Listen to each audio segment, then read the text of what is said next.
Estamos de volta com Mistérios do Corpo. O nosso tema de hoje, você já sabe, a dor de cabeça nas crianças.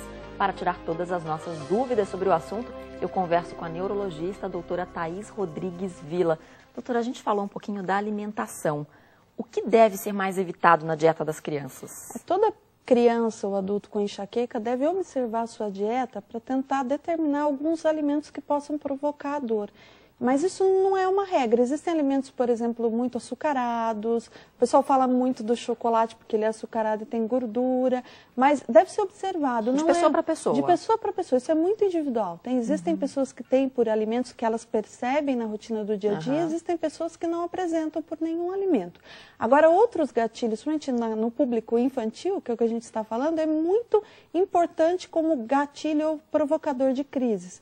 As crianças no consultório referem muita dor na escola ou após a chegada da escola. E quando questionadas diretamente, o que elas respondem sempre é o barulho, é o barulho. Então, realmente, a questão do ruído e nas escolas é meio impossível evitar isso, mas a questão do barulho é um gatilho importante. Aquela bagunça do recreio. Barulho, claridade, atividade física. Então, muito relacionado aos dias de aula de educação física ou de brincar mais excessivamente dessas crianças.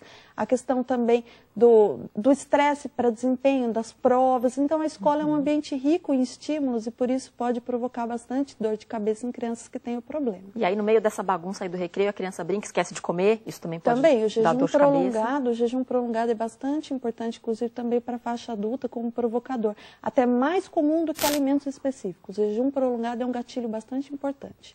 E em casa, a gente pode dar para as crianças os mesmos remédios que o adulto toma? Então, o tratamento da enxaqueca, principalmente, que é a dor mais incapacitante, ela se baseia em duas fases que chamamos, né? Realmente, o tratamento da crise, a gente preconiza para as crianças mais os analgésicos comuns, né? Como o paracetamol, a dipirona, o ibuprofeno.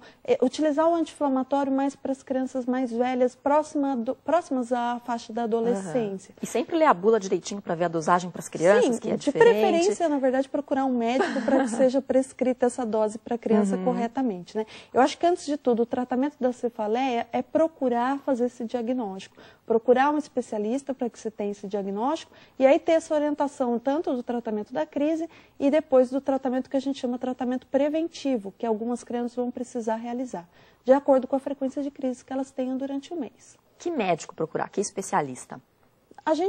O especialista em dores de cabeça sempre é o neurologista, né? Mas um pediatra pode ajudar, aquele que a mãe já conhece? O pediatra já pode ajudar, se o pediatra tiver alguma vivência, já pode dar umas primeiras orientações, mas se o pediatra tiver dúvida em dar este diagnóstico, que às vezes acontece, o neurologista infantil é realmente o especialista em tratamento de cefaleia. Dentro desses existem até os super especialistas, que até é o que eu faço, que são os chamados cefaliatras. São neurologistas que só tratam de cefaleias primárias. É uma novidade para mim essa especialidade.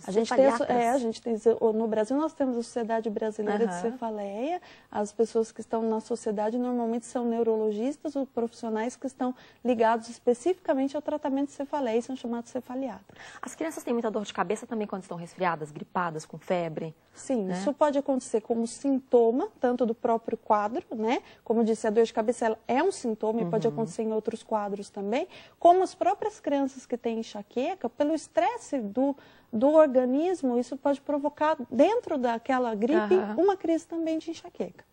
Como prevenir a dor de cabeça nos pequenos? Isso, a prevenção ela vem primariamente realmente nessas medidas ambientais, que são importantes serem orientadas, como eu digo, se dentro do possível, porque a questão da escola é uma questão complicada. Eu brinco com os meus pacientes, vamos colocar tampar a boca de todos os seus amigos, realmente fica um pouco complicado.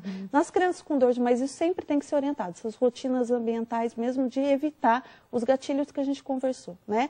E nas crianças que têm uma frequência maior de crises, que a gente chama de pelo menos 3 crises mês, 2 a 3 crises mês, ou crises de enxaqueca, principalmente mais incapacitantes, existem medicamentos que são preconizados pelo especialista, que tomados diariamente previnem essa dor. É um tratamento específico feito para o quadro. E sempre prestar atenção aí no ambiente em que a criança vai dormir, No barulho, Sim, televisão, sempre. computador? Esse é o básico, né? Esse a rotina da criança. Rotina, é o inicial. As crianças que mesmo com essas mudanças, principalmente as que têm muita dor no ambiente escolar, onde existe um prejuízo em outras atividades da criança por conta da dor, às vezes um prejuízo acadêmico. Então, no nosso estudo, a gente viu que crianças com enxaqueca, numa frequência de pelo menos uma vez por mês ou mais, apresentam déficit de atenção, de memória, que são ligadas ao próprio quadro da enxaqueca. Então, são crianças que, primeiro, eu acho que o mais importante da mensagem aqui a dor tem que ser vista, tem que ser valorizada e tem que ser observada